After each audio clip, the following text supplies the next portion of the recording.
Imagine waking up in the dead of night to whispers from the shadows in your room, secrets that aren't meant for human ears. What if those shadows weren't just darkness, but something alive, hunting you?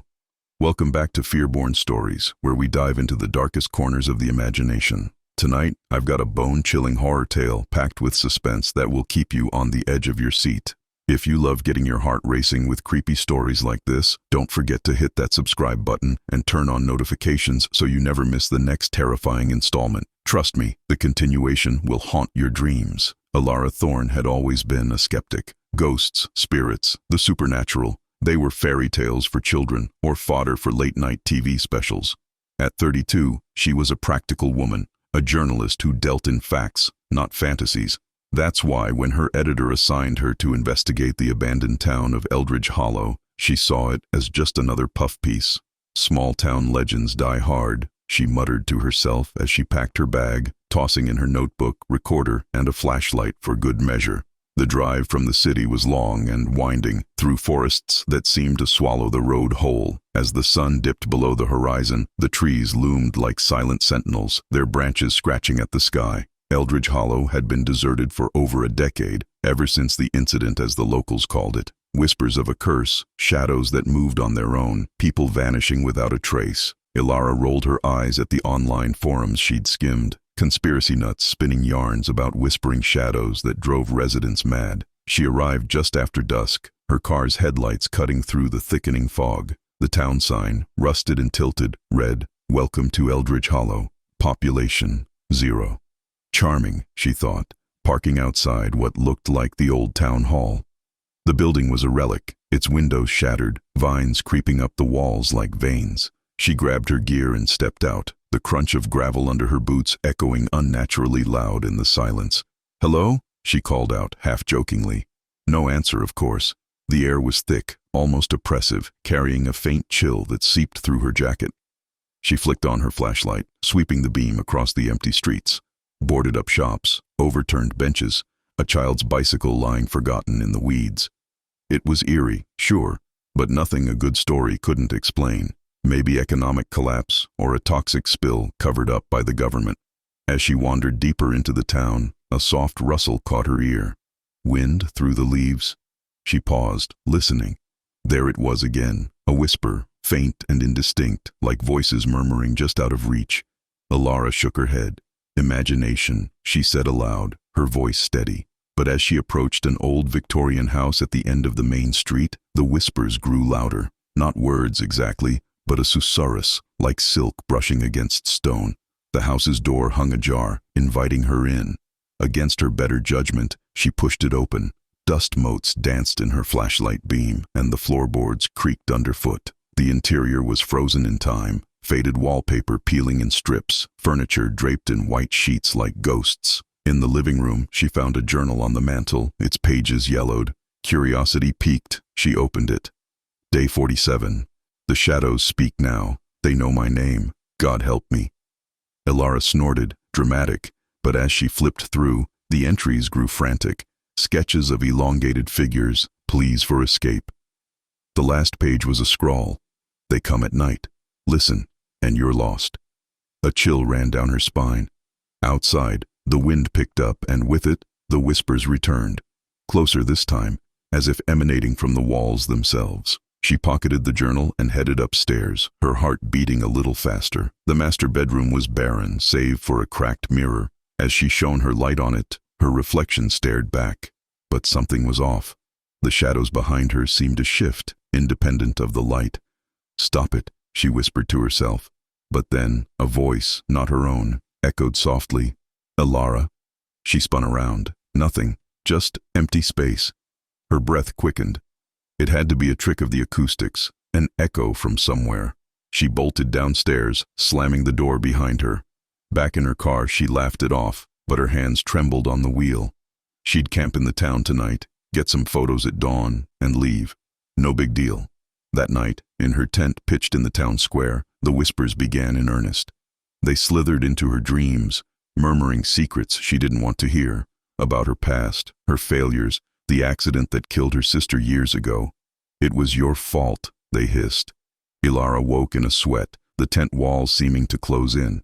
Outside, The shadows danced unnaturally under the moonlight. Little did she know, the whispering shadows of Eldridge Hollow had just claimed their next victim. The next morning, Elara shook off the nightmares, attributing them to the creepy atmosphere. She decided to dig deeper, literally.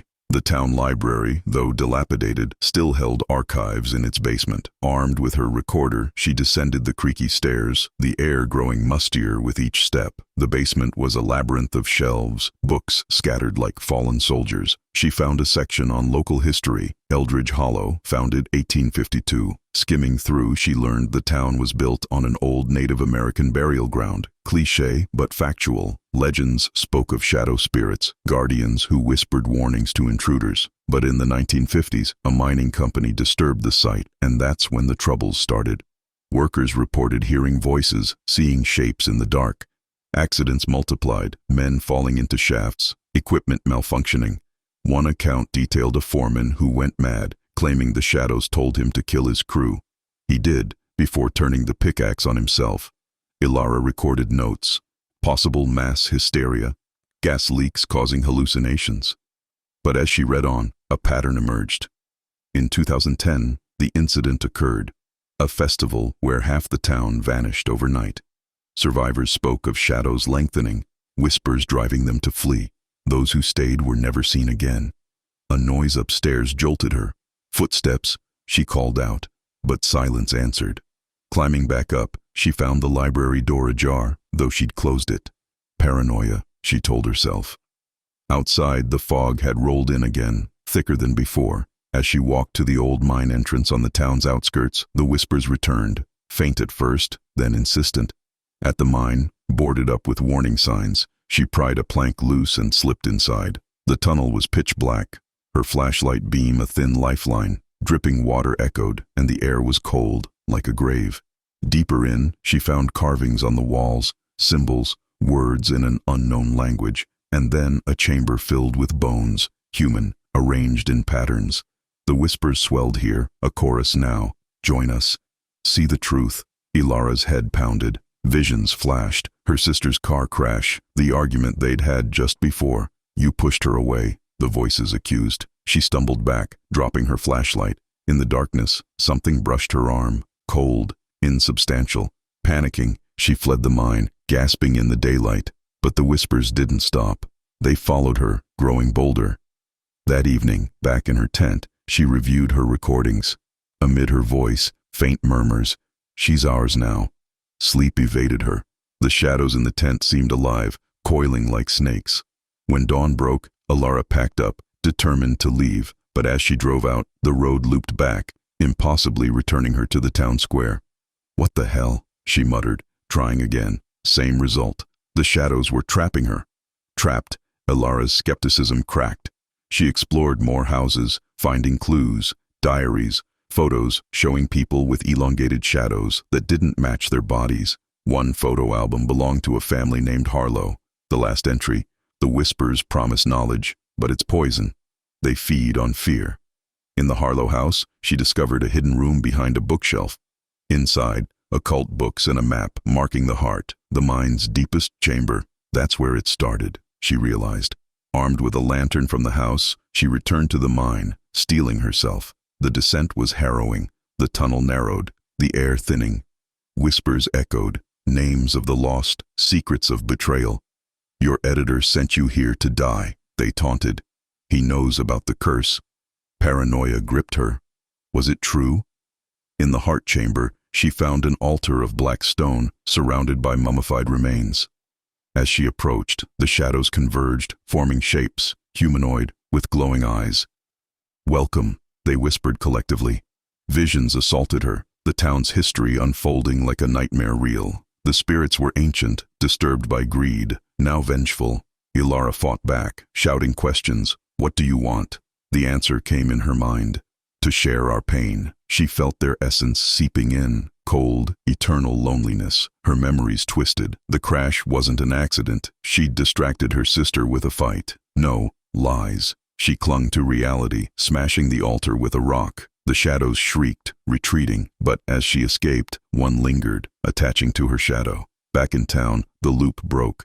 She drove away, heart pounding. but in the rearview mirror, her shadow winked. Back in the city, Elara tried to forget. She wrote her article, dismissing the legends as folklore. But the whispers followed, subtle at first, in crowded streets, dark alleys. Her shadow grew longer, independent. Friends noticed her change, jumpy, withdrawn. "You look haunted," one said. She laughed it off, but at night the voices intensified, revealing secrets about others, affairs, lies, tempting her to use them. One night, she confronted her editor. "Did you know?" He denied it, but her shadow whispered the truth. He'd lost a brother to Eldridge. Rage built. She accused him, words spilling like venom. He fired her, calling her unstable. Isolation set in. The shadows multiplied, filling her apartment. Visions of Eldridge's victims plagued her dreams, screaming, dissolving into darkness. She researched online, similar curses worldwide, shadows as entities feeding on psyche, a ritual to banish them, confront the source. Desperate, she returned to Eldridge. The town was worse, overgrown, shadows pulsing like hearts. In the mine, the altar reformed, shadows swarmed, "You belong here." Elara chanted the ritual, burning sage. Pain seared as the attached shadow tore free. Visions peaked, her sister's ghost forgiving her. The shadows weakened, retreating. But one final whisper, "We'll find others." She destroyed the altar permanently, collapsing the chamber. Escaping as the mine caved, she emerged free. Months later, Elara rebuilt her life, warning others online. But sometimes, in dim light, she hears faint whispers. The shadows wait, patient, and in Eldridge, a new visitor arrives.